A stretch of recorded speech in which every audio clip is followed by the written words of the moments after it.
تو تم جو بدی کے عادی ہو نیکی کر سکو گے۔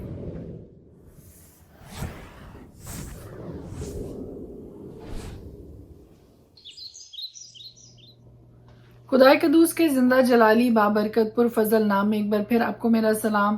تھاٹ آف دا ڈے جو آج میں آپ کے ساتھ شیئر کرنے والی ہوں وہ یرمیہ کی کتاب 13 باب میں سے ہے اور اس کی 23ویں آیت آپ کے لیے پڑھنے لگی ہوں۔ خدا کے کلام میں لکھا ہے، حبشی اپنے چمڑے کو یا چیتا اپنے داغوں کو بدل سکے تو تم بھی جو بدی کے عادی ہو نیکی کر سکو گے۔ گناہ میں گھرے ہوئے انسان کی حالت بالکل ایسے ہی ہوتی ہے جیسے آپ کسی ایڈکٹڈ انسان کو دیکھیں جو نشہ کا عادی ہو اور کسی بھی طرح کا نشہ کرتا ہو۔ ساری دنیا، سارا گھرانہ، سارے گھر والے، دوست، یار، بیلی، ہر کوئی جو اس کا خیر خواہ ہوگا وہ اس کو سمجھاتا ہے، اس کو اچھے برے کی پہچان کروانے کی کوشش کرتا ہے، لیکن وہ نشہ میں مبتلا رہنے والا شخص اور ایڈکٹڈ شخص کسی کی صلاح کو خاطر میں نہیں لاتا، کسی کی بات پہ کان نہیں دھرتا ہے۔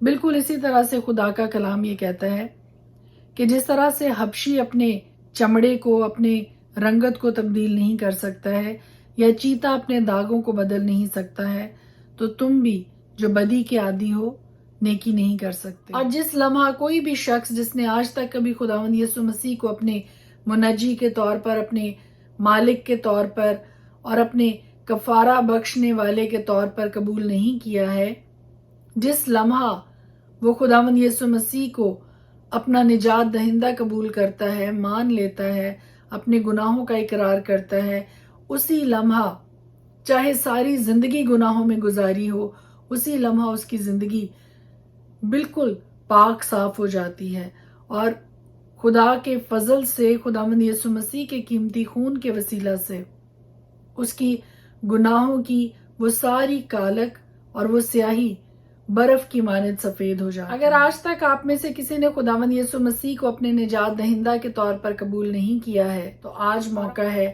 کہ آپ اپنے آپ کو خداوند یسوع مسیح کے ہاتھوں میں دے دیجئے، اپنی زندگی کا ذمہ خداوند یسوع مسیح کے ہاتھوں میں سونپ دیجئے، نئی زندگی کا آغاز کیجئے۔ جو کچھ ماضی میں ہوا اس سب کو گاڈ بلیس یو، خداوند آپ کے ساتھ ہو اور خدا ہم میں سے ہر ایک کو یہ توفیق عطا کرے کہ ہم میں سے ہر ایک اس کے نام سے واقفیت حاصل کرے، خداوند یسوع مسیح کو اپنے نجات دہندہ کے طور پر قبول کر پائے، ابدیت آسمانی باپ کے ساتھ اس خوبصورت جگہ پر بسر کرے جو خدا نے آپ کے لیے، میرے لیے، ہم سب کے لیے تیار کی ہے۔ آمین۔ خدا کے پاک کلام میں سے آج ہم دیکھیں گے یرمیہ کی کتاب، اس کا 10 باب۔ اے اسرائیل کے گھرانے، وہ کلام جو خداوند تم سے کرتا ہے سنو۔ خداوند یوں فرماتا ہے کہ تم دیگر اقوام کی روش نہ سیکھو اور آسمانی علامات سے ہراساں نہ ہو، اگرچہ دیگر اقوام ان سے ہراساں ہوتی ہیں کیونکہ ان کے آئین بطالت ہیں۔ چنانچہ کوئی جنگل میں کلہاڑی سے درخت کاٹتا ہے جو بڑھئی کے ہاتھ کا کام ہے، وہ اسے چاندی اور سونے سے آراستہ کرتے ہیں اور اس میں ہتھوڑوں سے میخیں لگا کر اسے مضبوط کرتے ہیں تاکہ قائم رہے۔ وہ کھجور کی مانند مخروطی ستون ہے پر بولتے نہیں، ان کو اٹھا کر لے جانا پڑتا ہے کیونکہ وہ چل نہیں سکتے۔ ان سے نہ ڈرو کیونکہ وہ نقصان نہیں پہنچا سکتے اور ان سے فائدہ بھی نہیں پہنچ سکتا۔ اے خداوند، تیرا کوئی نظیر نہیں، تو عظیم ہے اور قدرت کے سبب سے تیرا نام بزرگ ہے۔ اے قوموں کے بادشاہ، کون ہے جو تجھ سے نہ ڈرے؟ یقیناً یہ تجھ ہی کو زیبا ہے کیونکہ قوموں کے سب حکیموں میں اور ان کی تمام مملکتوں میں تیرا ہمتا کوئی نہیں، مگر وہ سب حیوان خصلت اور احمق ہیں۔ بتوں کی تعلیم کیا، وہ تو لکڑی ہیں۔ ترسیس سے چاندی کا پیٹا ہوا پتھر اور افاز سے سونا آتا ہے، جو کاریگر کی کاریگری اور سنار کی دستکاری ہے۔ ان کا لباس نیلا اور ارغوانی ہے اور یہ سب کچھ ماہر استادوں کی دستکاری ہے، لیکن خداوند سچا خدا ہے، وہ زندہ خدا ہے اور ابدی بادشاہ۔ اس کے قہر سے زمین تھر تھراتی ہے اور قوموں میں اس کے قہر کی تاب نہیں۔ تم ان سے یوں کہنا کہ یہ معبود جنہوں نے آسمان اور زمین کو نہیں بنایا، زمین پر سے اور آسمان کے نیچے سے نیست ہو جائیں گے۔ اسی نے اپنی قدرت سے زمین کو بنایا، اسی نے اپنی حکمت سے جہان کو قائم کیا اور اپنی عقل سے آسمان کو تان دیا ہے۔ اس کی آواز سے آسمان میں پانی کی فراوانی ہوتی ہے اور وہ زمین کی انتہا سے بخارات اٹھاتا ہے۔ وہ بارش کے لیے بجلی چمکاتا ہے اور اپنے خزانوں سے ہوا چلاتا ہے۔ ہر آدمی حیوان خصلت اور بے علم ہو گیا ہے۔ ہر ایک سنار اپنی کھودی ہوئی مورت سے رسوا ہے، کیونکہ اس کی ڈھالی ہوئی مورت باطل ہے، ان میں دم نہیں، وہ باطل فعل فریب ہیں، سزا کے وقت برباد ہو جائیں گی۔ یعقوب کا بکرا ان کی مانند نہیں، کیونکہ وہ سب چیزوں کا خالق ہے۔ اسرائیل اس کی میراث کا عصا ہے، رب الافواج اس کا نام ہے۔ اے محاصرہ میں رہنے والی، زمین پر سے اپنی گٹھری اٹھا لے، کیونکہ خداوند یوں فرماتا ہے کہ دیکھ، میں اس ملک کے باشندوں کو اب کی بار گویا فلاخن میں رکھ کر پھینک دوں گا اور ان کو ایسا تنگ کروں گا کہ جان لے۔ ہائے میری خستگی، میرا زخم دردناک ہے، اور میں نے سمجھ لیا کہ یقیناً مجھے یہ دکھ برداشت کرنا ہے۔ میرا خیمہ غارت کیا گیا اور میری سب تنابیں توڑ دی گئیں۔ میرے بچے میرے پاس سے چلے گئے اور وہ ہیں نہیں، اب کوئی نہ رہا جو میرا خیمہ کھڑا کرے اور میرے پردے لگائے، کیونکہ چرواہے حیوان بن گئے اور خداوند کے طالب نہ ہوئے، اس لیے وہ کامیاب نہ ہوئے، اور ان کے سب گلے تتر بتر ہو گئے۔ دیکھ، شمال کے ملک سے بڑے غوغا اور ہنگامہ کی آواز آتی ہے، تاکہ یہودا کے شہروں کو اجاڑ کر گیدڑوں کا مسکن بنائے۔ اے خداوند، میں جانتا ہوں کہ انسان کی راہ اس کے اختیار میں نہیں، انسان اپنی روش میں اپنے قدموں کی رہنمائی نہیں کر سکتا۔ اے خداوند، مجھے تنبیہ کر پر اندازہ سے، اپنے قہر سے نہیں، نہ ہو کہ تو مجھے نابود کر دے۔ اے خداوند، ان قوموں پر جو تجھے نہیں جانتی اور ان گھرانوں پر جو تیرا نام نہیں لیتے اپنا قہر انڈیل دے، کیونکہ وہ یعقوب کو کھا گئے، وہ اسے نگل گئے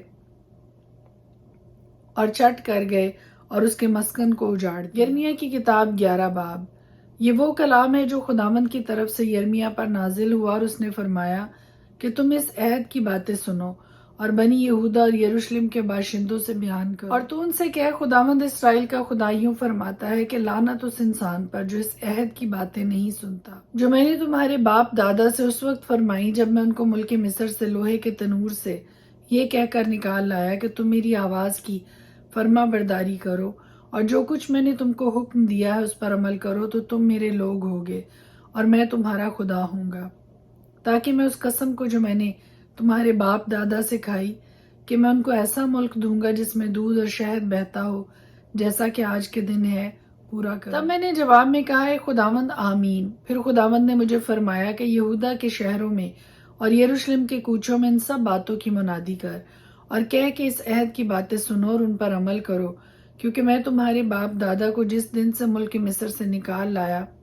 آج تک تاکید کرتا اور بر وقت جتاتا اور کہتا رہا کہ میری سنو، پر انہوں نے کان نہ لگایا اور شنوا نہ ہوئے، بلکہ ہر ایک نے اپنے برے دل کی سختی کی پیروی۔ اس لیے میں نے اس عہد کی سب باتیں جن پر عمل کرنے کا ان کو حکم دیا تھا اور انہوں نے نہ کیا، ان پر پوری کی۔ تب خداوند نے مجھے فرمایا کہ یہودا کے لوگوں اور یروشلم کے باشندوں میں سازش پائی جاتی ہے، وہ اپنے باپ دادا کی بد کرداری کی طرف، جنہوں نے میری باتیں سننے سے انکار کیا، پھر گئے اور غیر معبودوں کے پیرو ہو کر ان کی عبادت کی۔ اسرائیل کے گھرانے اور یہودا کے گھرانے نے اس عہد کو جو میں نے ان کے باپ دادا سے کیا تھا توڑ دیا۔ اس لیے خداوند یوں فرماتا ہے کہ دیکھ، میں ان پر ایسی بلا لاؤں گا جس سے وہ بھاگ نہ سکیں گے، اور وہ مجھے پکاریں گے پر میں ان کی نہ سنوں گا۔ تب یہودا کے شہر اور یروشلم کے باشندے جائیں گے اور ان معبودوں کو جن کے آگے وہ بخور جلاتے ہیں پکاریں گے، پر وہ مصیبت کے وقت ان کو ہرگز نہ بچائیں گے، کیونکہ اے یہودا، جتنے تیرے شہر ہیں اتنے ہی تیرے معبود ہیں، اور جتنے یروشلم کے کوچے ہیں اتنے ہی تم نے اس رسوائی کے باعث کے لیے مذبح بنائے، یعنی بال کے لیے بخور جلانے کی قربان گاہیں۔ بس تو ان لوگوں کے لیے دعا نہ کر اور نہ ان کے واسطے اپنی آواز بلند کر اور نہ منت کر، کیونکہ جب یہ اپنی مصیبت میں مجھے پکاریں گے میں ان کی نہ سنوں گا۔ میرے گھر میں میری محبوبہ کو کیا کام، جبکہ وہ بکثرت شرارت کر چکی؟ کیا منت اور مقدس گوشت تیری شرارت کو دور کریں گے؟ کیا تو ان کے ذریعہ سے رہائی پائے گی؟ تو شرارت کر کے خوش ہوتی ہے۔ خداوند نے خوش میوہ ہرا زیتون تیرا نام رکھا، اس نے بڑے ہنگامہ کی آواز ہوتے ہی اسے آگ لگا دی اور اس کی ڈالیاں توڑ دی، کیونکہ رب الافواج نے جس نے تجھے لگایا تجھ پر بلا کا حکم کیا، اس بدی کے سبب سے جو اسرائیل کے گھرانے اور یہودا کے گھرانے نے اپنے حق میں کی کہ بال کے لیے بخور جلا کر مجھے غضبناک کیا۔ خداوند نے مجھ پر ظاہر کیا اور میں جان گیا۔ تب تو نے مجھے ان کے کام دکھائے، لیکن میں اس پالتو برہ کی مانند تھا جسے ذبح کرنے کو لے جاتے ہیں، اور مجھے معلوم نہ تھا کہ انہوں نے میرے خلاف منصوبے باندھے ہیں، کیا وہ درخت کو اس کے پھل سمیت نیست کریں اور اسے زندوں کی زمین سے کاٹ ڈالیں تاکہ اس کے نام کا ذکر تک باقی نہ رہے۔ اے رب الافواج، جو صداقت سے عدالت کرتا ہے، جو دل و دماغ کو جانچتا ہے، ان سے انتقام لے کر مجھے دکھا، کیونکہ میں نے اپنا دعویٰ تجھی پر ظاہر کیا ہے۔ اس لیے خداوند فرماتا ہے، انتوت کے لوگوں کی بابت جو یہ کہہ کر تیری جان کے خواہاں ہیں کہ خداوند کا نام لے کر نبوت نہ کر تاکہ تو ہمارے ہاتھ سے نہ مارا جائے۔ رب الافواج یوں فرماتا ہے کہ دیکھ میں ان کو سزا دوں گا۔ جوان تلوار سے مارے جائیں گے، ان کے بیٹے بیٹیاں کال سے مریں گے، اور ان میں سے کوئی باقی نہ رہے گا، کیونکہ میں انتوت کے لوگوں پر ان کی سزا کے سال میں آفت لاؤں گا۔ کی کتاب 12 باب۔ اے خداوند، اگر میں تیرے ساتھ حجت کروں تو ہی صادق ٹھہرے گا۔ تو بھی میں تجھ سے ثمر پر بحث کرنا چاہتا ہوں کہ شریر اپنی روش میں کیوں کامیاب ہوتے ہیں، دغا باز کیوں آرام سے رہتے ہیں۔ تو نے ان کو لگایا اور انہوں نے جڑ پکڑ لی، وہ بڑھ گئے بلکہ برومند ہوئے۔ تو ان کے منہ سے نزدیک پر ان کے دلوں سے دور ہے۔ لیکن اے خداوند، تو مجھے جانتا ہے، تو نے مجھے دیکھا اور میرے دل کو جو تیری طرف ہے آزمایا ہے۔ تو ان کو بھیڑوں کی مانند ذبح ہونے کے لیے کھینچ کر نکال اور قتل کے دن کے لیے ان کو مخصوص کر۔ اہل زمین کی شرارت سے زمین کب تک ماتم کرے اور تمام ملک کی رویدگی پش مردہ ہو۔ چرندے اور پرندے غارت ہو گئے، کیونکہ انہوں نے کہا وہ ہمارا انجام نہ دیکھے گا۔ اگر تو پیادوں کے ساتھ دوڑا اور انہوں نے تجھے تھکا دیا، تجھ میں یہ تاب کہا کہ سواروں کی برابری کرے۔ تو سلامتی کی سرزمین میں تو بے خوف ہے، لیکن یردن کے جنگل میں کیا کرے گا؟ کیونکہ تیرے بھائیوں اور تیرے باپ کے گھرانے نے بھی تیرے ساتھ بے وفائی کی ہے۔ ہاں، انہوں نے بڑی آواز سے تیرے پیچھے للکارا، ان پر اعتماد نہ کر، اگرچہ وہ تجھ سے میٹھی میٹھی باتیں کریں۔ میں نے اپنے لوگوں کو ترک کیا، میں نے اپنی میراث کو رد کر دیا، میں نے اپنے دل کی محبوبہ کو اس کے دشمنوں کے حوالہ کیا۔ میری میراث میرے لیے جنگلی شیر بن گئی۔ اس نے میرے خلاف اپنی آواز بلند کی، اس لیے مجھے اس سے نفرت ہے۔ کیا میری میراث میرے لیے ابلک شکاری پرندہ ہے؟ کیا شکاری پرندے اس کو چاروں طرف گھیرے ہیں؟ آؤ سب دشتی درندوں کو جمع کرو، ان کو لاؤ کہ وہ کھا جائیں۔